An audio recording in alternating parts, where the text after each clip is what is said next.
So, like I said, creating a proposal is really just a follow-up of everything we've been doing thus far.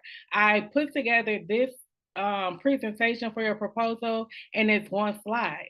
It's one slide because everything that we've went through, everything that we've researched on thus far, when you think about the different phases of everything I discussed in this system, it all comes together here.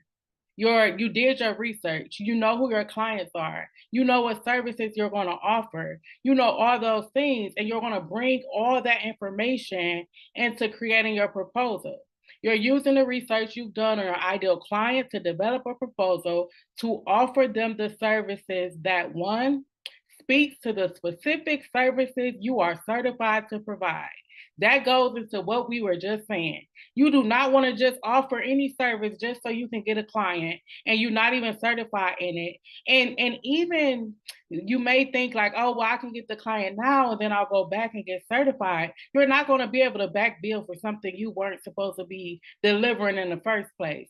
So why waste time? Why waste time?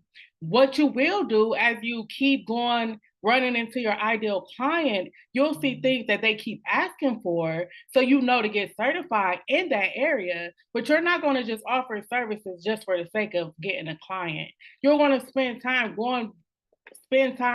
with your ideal client, get in front of your ideal client so you know what they need, and you're not just offering any service that any Tom, Dick, and Harry need just so you can get a client. So that's number one.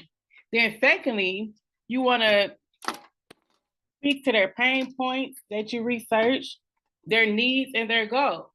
You know specifically what to say. In some aspects,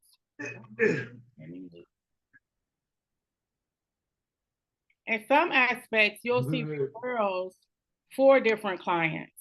And when you see referrals, you want to say what they need. Even if you have a template of what you say overall, which is something I had, and I would encourage you to have a template because some things you're going to repeat.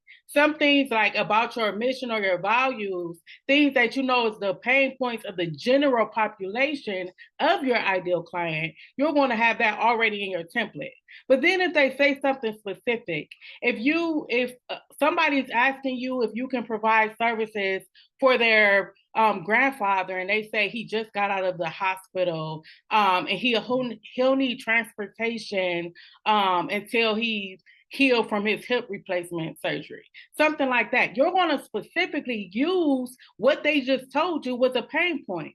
So yes, you'll have your general pain points, but then you're going to say something to the fact that he just got out the hospital. So maybe you can say, yes, we can support him. We have a few clients here who just returned from the hospital that we take them to their therapy appointments. This is something we have staff prepared to do, so on and so forth. You're going to repeat back what they said. You're not just going to shoot back your general template. You're going to add their specific pain point, something different. You're going to use their name.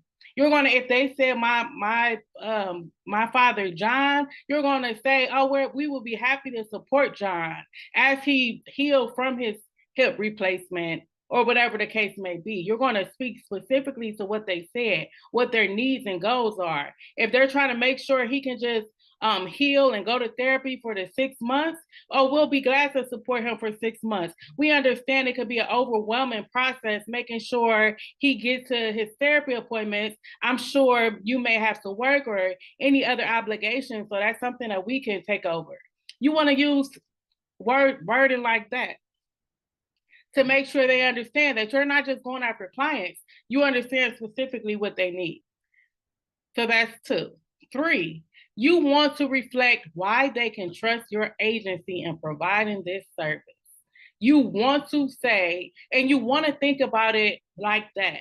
You want to not give a commercial elevator pitch. You want to think of it like that. Why can they trust you? I told you yesterday that when people came to my day program, I already had everything set up. I had them a part of a program that already existed. I already had clients there that I was providing life skills for. I already was showing them I had an activity calendar that already had activities in a community that we were going to be doing. So I already was able to show them they can trust. And I'm not just saying, oh, we do these things, I'm living it out. That's why I would encourage them to come take a tour. I would encourage them to meet me in person because I wanted them to see that they can trust my agency to deliver everything that I was saying that we delivered on. So, what's something that you can use in your proposal to make sure you're doing the same? So, I want you guys to just take a second and imagine like what it will be to get the support you need through this process, through acquiring clients, through making sure you have the different strategies and things that you need to make sure that first you know who your ideal client is, and secondly, that you know you can confidently service them on your journey to seven figures. Imagine what it'll be like each week, like clockwork. You got your ideal client that you wanted, the person who you was driven to serve, the person you were born to serve, the person who, as soon as you got into that field, you knew that this was what you wanted to do. Imagine being able to work from that place and not go to employment that you may not want to work at and work with coworkers and the different things that happens at the job that you know you can do better and different things like that. Imagine it being your own. Imagine being able to scale that agency to seven figures and your marketing is paying off. You're not just running around like a chicken with your head cut off trying to figure out what marketing efforts will work. You're not Googling different stuff and trying to join 10 different Facebook groups a day, trying to ask different questions. But you are working with somebody who knows these answers and it's a proven framework. Imagine that you're constantly getting in front of your ideal client, the person you were born to serve, not just trying to run around with any client that seems to be able to pay a bill, but somebody that you'll be happy to service. And after you meet your potential client, you don't have to pitch to them. You have a system in place. Like I explained yesterday, I had my clients come between certain times of the day because I knew we were doing activities. I didn't have to pitch. I knew we were doing activities. I knew we were doing life skills. I knew it was something that they needed, those independent skills, because my ideal client craves independency. They crave to learn life skills and how to have quality of life by doing those things. So I didn't have to pitch. I wasn't on phone calls, calling everybody, running around different places. I knew that my ideal client needed life skills, and I set my program up for them to come to me. And that at the end of that day, I was going to be prepared to offer them a place in my program when they asked me. I didn't have to chase them. Imagine that being you. Planning. We talked about leveraging your services and allocating your resources effectively. So you're not running around. So you're not just trying to offer services to everybody. So you can make sure if you're going to transport one of your clients that you're certified in that area. That anything that you're going to do is something that your ideal clients keep asking for, you're ready to provide that service. Then we talked about prioritizing. That's identifying the specific goals and creating a roadmap to get there. So you're not just certified, so now you're just trying to see what you got to do to get to $300,000 a year, because that's working backwards.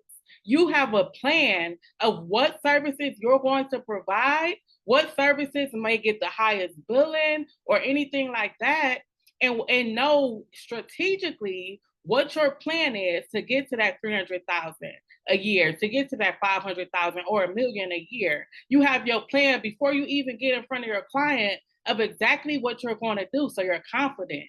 Then we talked about positioning, honing in on your ideal client, and creating a system to attract them and convert them every single time. Every single time, because you have a strategy that's solid. And then we talked about performance, evaluating that it's working, making sure that it's working is a huge part. Because if you just keep doing the same thing month after month and you know it didn't work, it didn't get you nowhere near your goal, then you know you need to change something.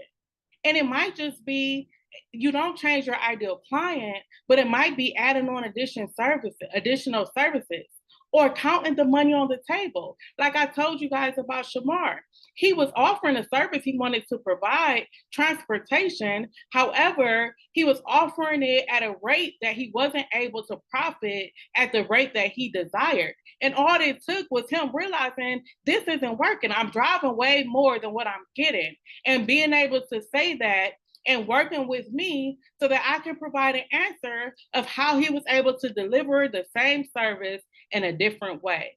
That's the power of going over your performance.